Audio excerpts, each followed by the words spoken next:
Today, let's talk about the largest empire the world has ever seen, the British Empire. For more than 100 years, it was the global power, this enormous entity that honestly shaped our modern world in ways we're still trying to fully understand. And if you really want to get a sense of its scale, well, the numbers are just staggering. At its absolute peak, the British Empire covered nearly a quarter, 24%, of the entire planet's land. We're talking about over 35 million square kilometers.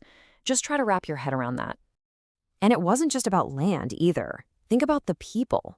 By 1913, the empire ruled over 412 million of them. That means almost 1 out of every 4 human beings on the planet at that time was a British subject.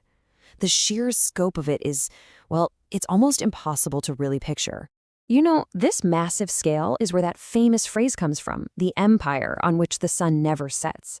And it wasn't just a metaphor, it was literally true, because its territories were stretched all the way across the globe. Somewhere, at any given moment, the sun was shining on a piece of the British Empire.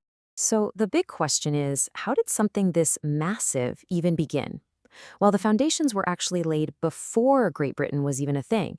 It started when England and Scotland were still 2 separate kingdoms, each with their own dreams of overseas expansion. Right, so the state that would build this empire didn't just appear overnight. It came together in stages. First, in 1603, you have the crowns of England and Scotland uniting under a single monarch. Then, a little over a century later, in 1707, the Acts of Union officially create the Kingdom of Great Britain, 1 state, 1 parliament. But here's the twist. It was a huge loss in 1783 that, weirdly enough, set the stage for its biggest growth spurt. Yeah, losing the 13 American colonies, that was a massive blow. You'd think that would be the beginning of the end, right? But no. Instead, it triggered this huge strategic pivot. Britain basically said, okay, the Americas are out, and turned its full attention and ambition toward Asia, Africa, and the Pacific. And that move, that's what really set the stage for its era of total dominance. And that pivot leads us right into what historians often call Britain's Imperial Century. It really kicks off after Napoleon is defeated in 1815. At that point, Britain was left standing with no real competition on the world stage. Its power became, well, truly unrivaled. This period got a pretty famous name, the Pax Britannica, which is Latin for British peace. And the idea was, with its navy completely controlling the oceans, Britain could pretty much act as the world's policeman, enforcing its own interests and totally dominating global trade. And what was the engine driving all this power? Money, of course. It was all about the economy. The Port of London became the absolute heart of a global financial and trade network. You had raw materials pouring in from the colonies and a flood of manufactured goods pouring out, all of it powered by the incredible engine of Britain's Industrial Revolution. So, if you break it down, this dominance really stood on a few key pillars, all working together. You had absolute power at sea. You had economic control over this huge network of colonies and partners. You had a massive head start from the Industrial Revolution.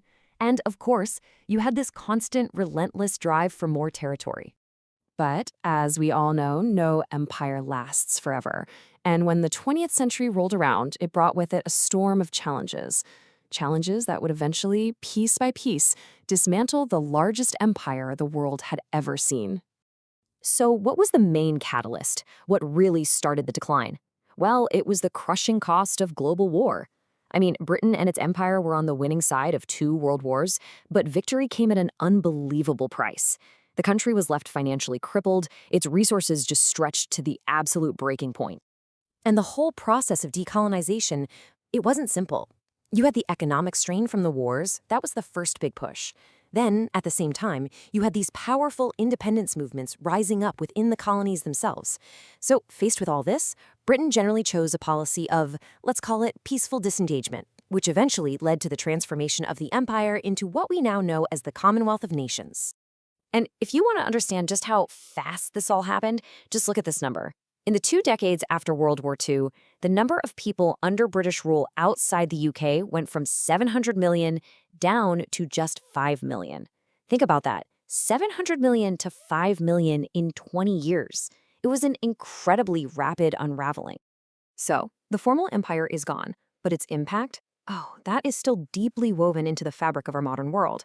So, for our final section, let's talk about the complicated, lasting legacy it left behind. And you really do see these echoes everywhere. For instance, the legal and constitutional systems in many countries, they're based on English common law. The English language itself became the global go-to for business, science, and diplomacy. You've got the Commonwealth, which continues today as this voluntary group of 56 independent nations. And then there's the culture, from sports like cricket and football to literature. The influence is just undeniable. Which brings us to a final question, really, for you to think about. When you look around, from the borders drawn on our maps to, well, the very language I'm speaking right now, how does the legacy of the world's largest empire continue to shape our interconnected world today? It's not just something in a history book. It's a living force that's still with us.